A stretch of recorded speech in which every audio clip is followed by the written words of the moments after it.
the essence of Rosh Hashanah,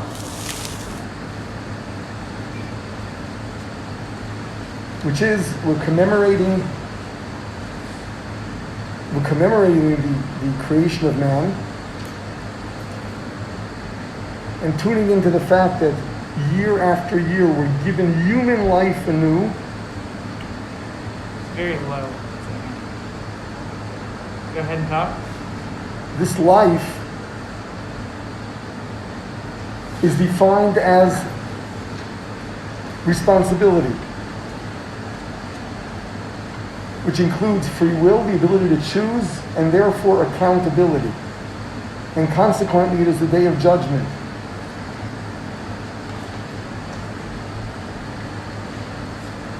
On what basis are we judged? One thing. Is this what we live for? Have we accepted the responsibility of earning our existence? Our existence now and our existence for all of eternity. Which is by way of perfecting ourselves.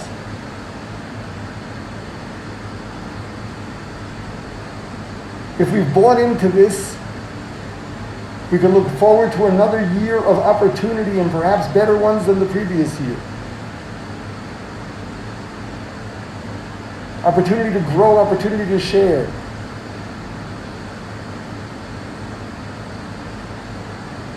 So it's a real festival. We celebrate humanity. Humanity being that part of existence which chooses and is accountable, is responsible. It's heavy. It's heavy. Responsibility, accountability, judgment. These things are heavy. But that's what we're celebrating.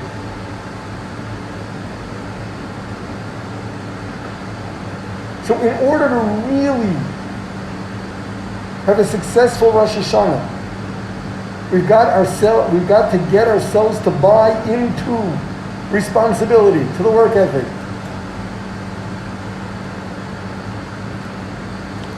Okay, that's really the foundation.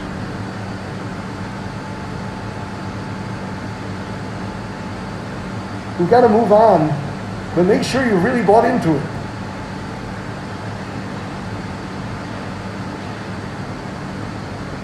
Now we have to start getting into what we do on Rosh Hashanah.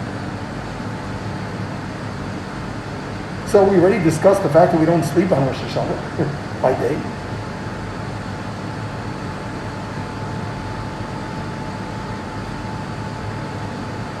The essence of Rosh Hashanah, in terms of the celebration, in terms of what you say celebration, in terms of the observance of Rosh Hashanah, is the davening. We talked about the prayer for life. But the essence is the musaf of Rosh Hashanah, which on a weekday, if it's not on Shabbos, includes the blowing of the shofar.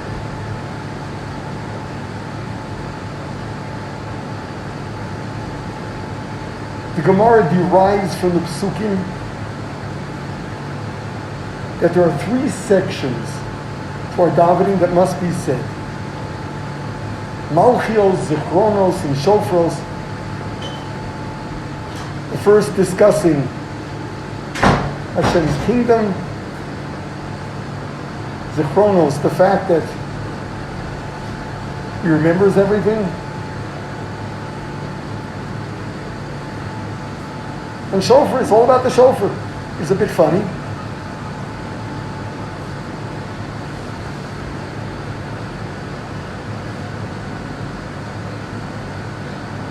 So let's start with Malchuyos.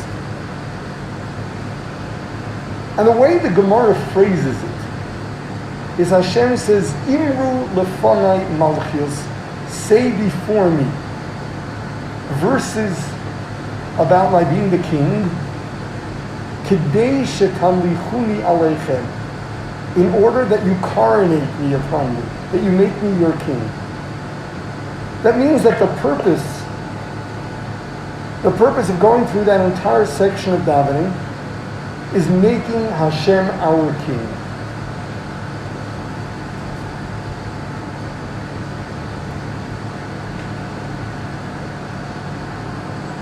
sounds simple.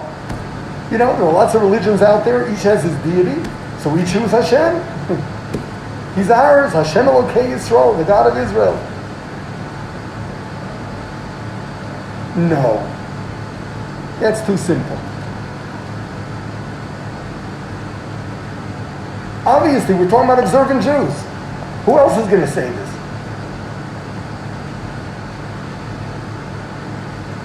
We're talking about believers. What is it that we're doing by making Hashem our king?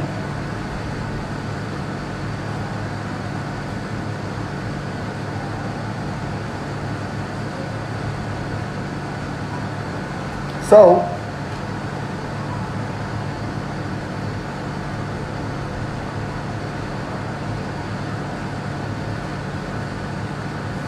in understanding how it is that we earn our existence, we really have to understand ourselves.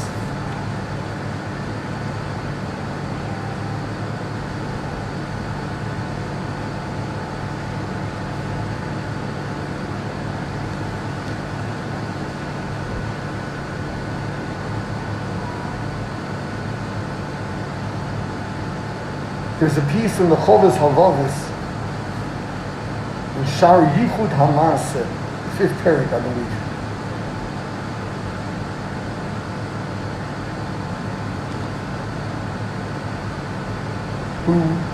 He gives us a whole metaphor in describing the Yetzer Hara.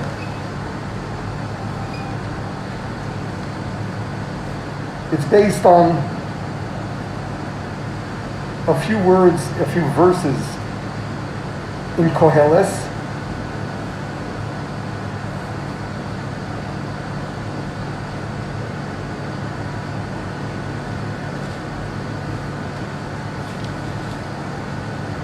Pasuk in Koheles begins, Ir Ktana v'anoshim bo ma'at.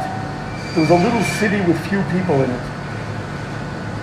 Uvoy leo melech gadol, and this big king came to attack it.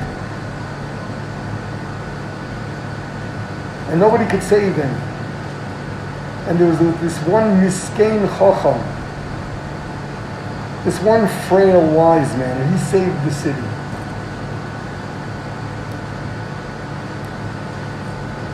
So the Chovos Halevavos explains what we're talking about. And this is his metaphor. It is one of my favorite. I used to recite this, I used to recite that whole piece of the Chovos Halevavos on a regular basis. It begins, Ben Adam, human being, Ra'ui l'chol lodas. It is only right for you to know Shehasonei hagadol sheyesh lecha ba'olam, that the greatest enemy you've got in this world, hu yitzracha, that is your Yetzer Hara. Okay, sounds good. But it goes further. And this is really the important thing. He describes the Yetzer Hara in the form of a foreign agent who has infiltrated your ranks, has reached the highest levels. He has become your closest advisor.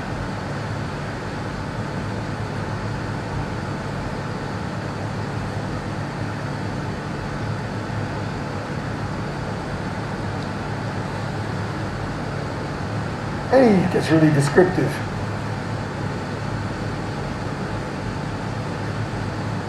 And he says, the only way to beat him is this miskein chacham, your brains. You've got to realize that he's lying to you.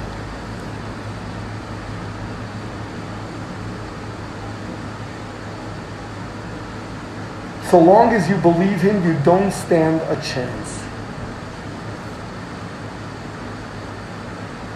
So what's he talking about?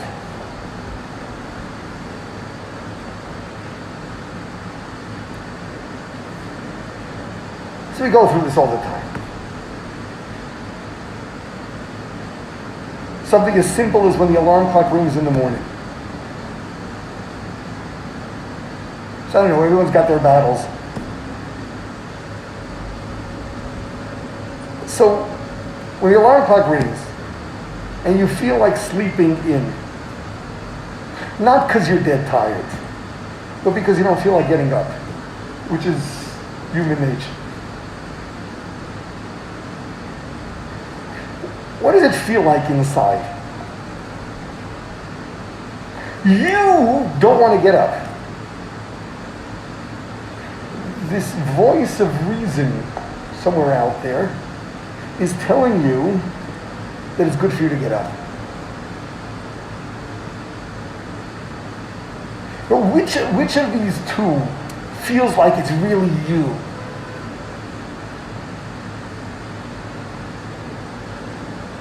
You know, it's like a kid.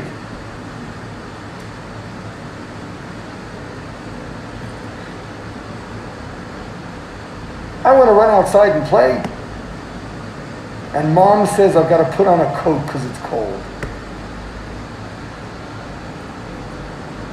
I want to have fun, and mom says I got to do my homework. Is there maybe somewhere in between that? Generally speaking, when you're dealing with the wrong thing, it feels like you. This is me. The voice of reason is something distant.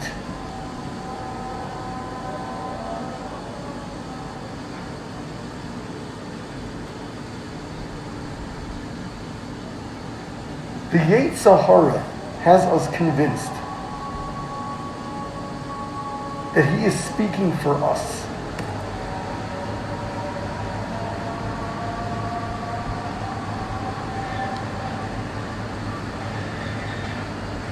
Now, what's the truth?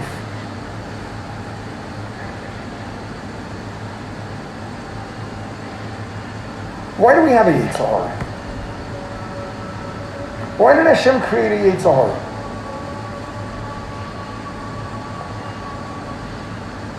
So that we can earn our existence. Right? So that there's something that we're up against.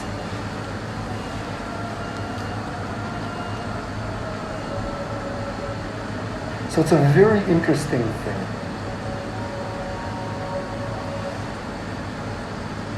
We take the Yetzer Hara as the force of the opposition.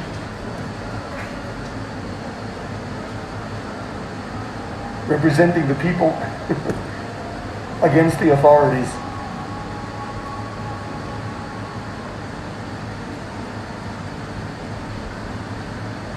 Where that's not what he has in mind in the first place. He's just there to create challenges so that we can win and thus earn our existence for eternity. We take him literally. We take him literally. In a way that he doesn't take himself. He just presents himself as a challenge in such a clever way. Where he makes us think that that's what we want. The truth is, even he doesn't want us to do that.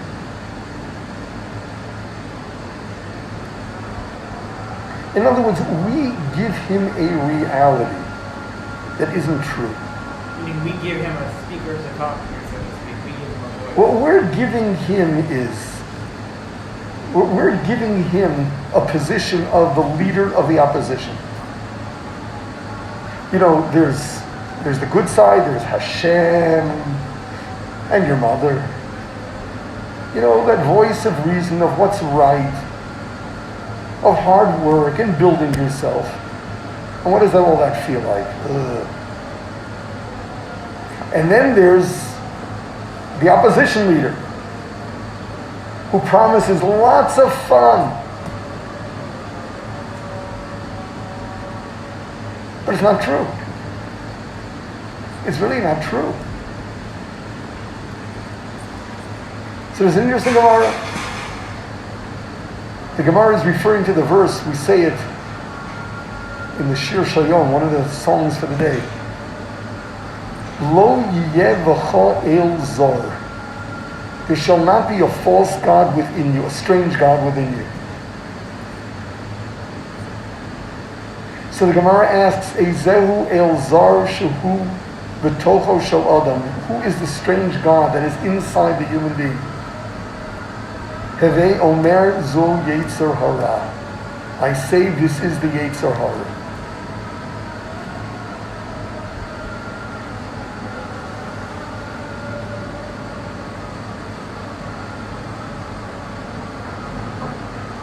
Is he really a strange God?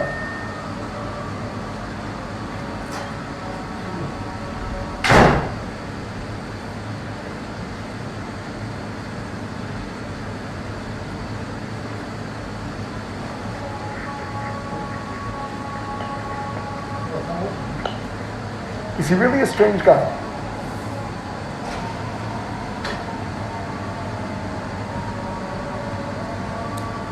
No. We create this position for him. He is really nothing other than the force of challenge that was created in order to give us the ability to earn eternity. When was the Yetzer Hara actually created? We'll get to that soon. Was that Adam Rishon or is that before? Pashtus is with Adam Arish. Really? He brought Yes. it into the world? No, he was given it. Except the serpent was the first Yetzer Hara. But it was external. It wasn't. And initially it was external, then it became internal. He brought it in.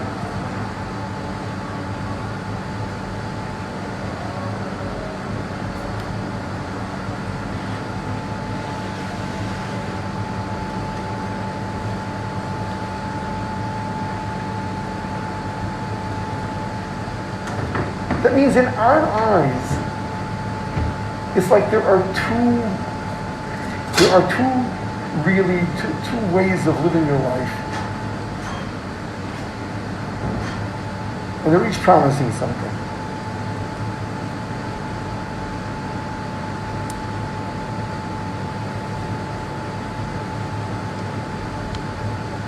There's the road of Hashem. That road is a lot of hard work. It's a lot of hard work.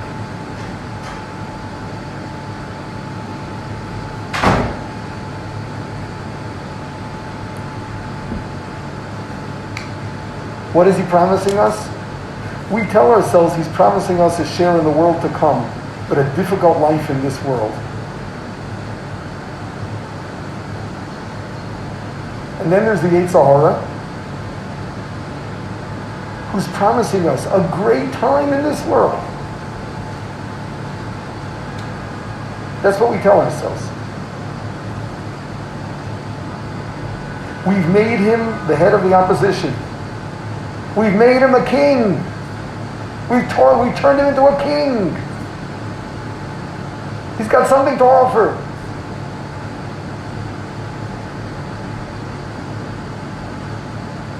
You're making a big mistake.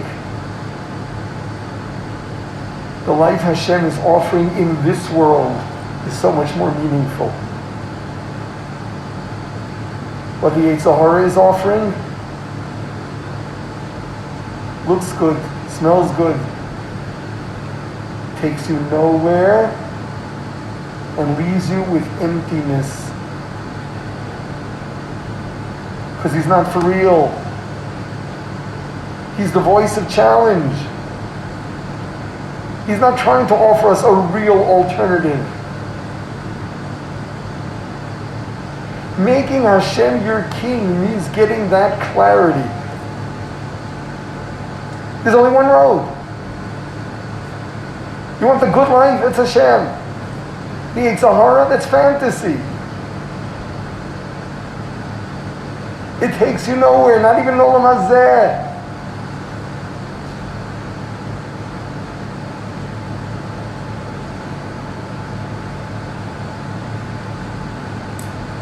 Very interesting.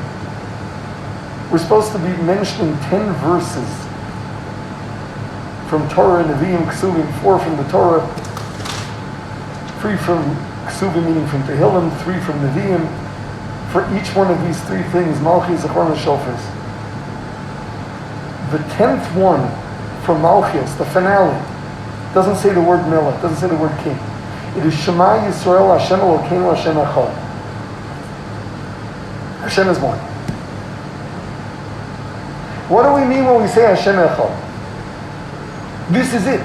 This is what we mean. What we mean is that there is no alternative. There is no real alternative. What seems like an alternative is fantasy.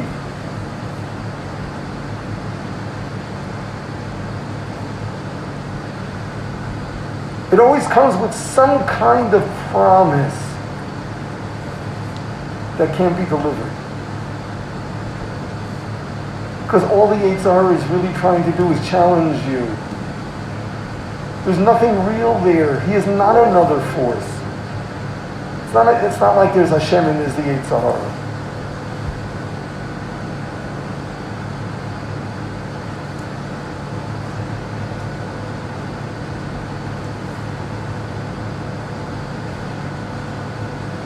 That's like a Christian idea. That's a Christian idea. That there would be this opposite force to God that's equally powerful. Yeah. We see Hashem Echad. There's nothing else. So what is this Yitzhak then in relation to Hashem Echad? Yitzhak is just fantasy. Meaning he built into the program of human beings this idea of opposition? Hashem built into life this imaginary fantasy thing, the challenge, so that we can earn our existence. But how do you take him out? Like, is there a life without Yitzhak? Does it actually exist? You can't get rid of him, but you can see through him. You can see through him. He's not promising me what he's promised me. He can't deliver. Basically, what we really have to tune into is the fact that we feel so much better when we do things right than we do things wrong. True, it's hard to get yourself out of bed in the morning. But when do you feel better? When you sleep in or when you get up? Let's be honest. He's promising you the good life. That's the good life. You killed your morning. You feel good about it? Everything he tells you, get rich, cheat, steal. Feel good about it? Okay, you amass the money. How do you feel about it? You're happy? So you got your money. Now what? Everything he promises is empty. And that's why the miskein chacham, the brain is so much less powerful in him. He gets into your bones. The brain is detached. Do you think that people that brought time to me have a Yitzhak? Everyone has a Yitzhak. The question is what their issues are. They're on different levels. Of Chaim Kanievsky's issues, I don't know what they are. Nobody does. But I'm saying, do you think like a person on a greater level has a greater Yitzhak? I remember Rav Asher Arieli, he won't call himself the Rosh Yeshiva of the Mir because he's too humble. He does daf yomi or whatever? He doesn't give a daf yomi. He gives a daily shir, and there are people all over the world listening to it. I mean, hundreds of talmidim in the yeshiva listening to it. They eat up every word he says. So we're friends. We went through the mirror together. Don't worry, he was great from the day he walked in. See, he was once confiding in me, like his greatest challenge. He's working through the svara of the Gemara, and before he gets to the bottom of it, he's already trying to think what you can do with this svara. Like, so that means you can answer this, you can answer that, before he really refines what he's saying, he's already thinking of what he can do with it. That's his greatest challenge. Like, everyone should have such challenges.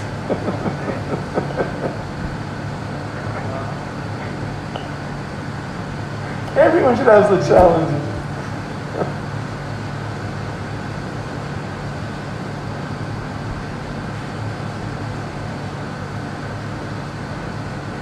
Yes, everyone has the Yitzchak. But everyone's Yitzchak is different. And as you grow, your Yitzchak becomes much more sophisticated and less, not as base. But there's always a challenge. That's what living in this world is all about. It's always a challenge. So bottom line, making Hashem your king is coming to the realization that Hashem Echad. There is no force of the opposition. There is no alternative. There is nothing better. There's no need for anything better, and there's nothing better. This is it. This fun thing is empty. It takes you nowhere. That's not what you want. Don't coronate the Yitzhak. There's just Hashem. Hashem Elokeinu Hashem Echad. Like sometimes you gotta recharge batteries. People go and they take breaks, they take fueling, they take, A break is something constructive. Don't be superficial. Just because you're not sitting with a Gemara, that doesn't mean you're wasting your time. There's a big difference between taking a break and killing time. Making an intelligent decision. For example, someone's dead tired, and he makes the decision, I should get up an hour later today. This way my brain is going to work. That's an intelligent decision. That's fine.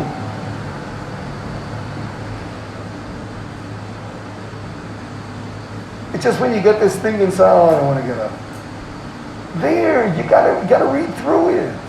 That's a fraud. I do want to get up. I do want to be productive. I don't want to kill time. Kids go to school and they waste their time partying. All right, it's nice to party here and there. They waste their time partying. They walk away, after 4 years or 3 years or whatever it was, on what they learned for real. What they learned. So they got themselves a degree. Do they know anything? Others apply themselves. No, I'm not telling you to be nerds. You just understand. The goal in life is not to have fun. The goal in life is to do those things that build you.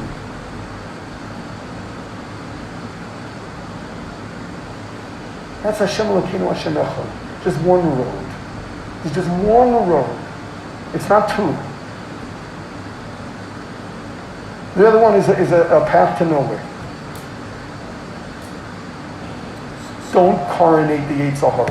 So do you talk to him? Like if you, let's say You talk to him. You talk to him. You talk to him. Yes. Yeah. So what do you say? Like be quiet, or like how does this work? Tell him, I know you don't mean what you're telling me. I know this is not what I want. I know you're just saying this so that I should overcome you. So I'm going to. I make it sound very simple. It's a lot of hard work. It's very powerful. He's very convincing. We really think it's us. Okay, that's Malchuyos.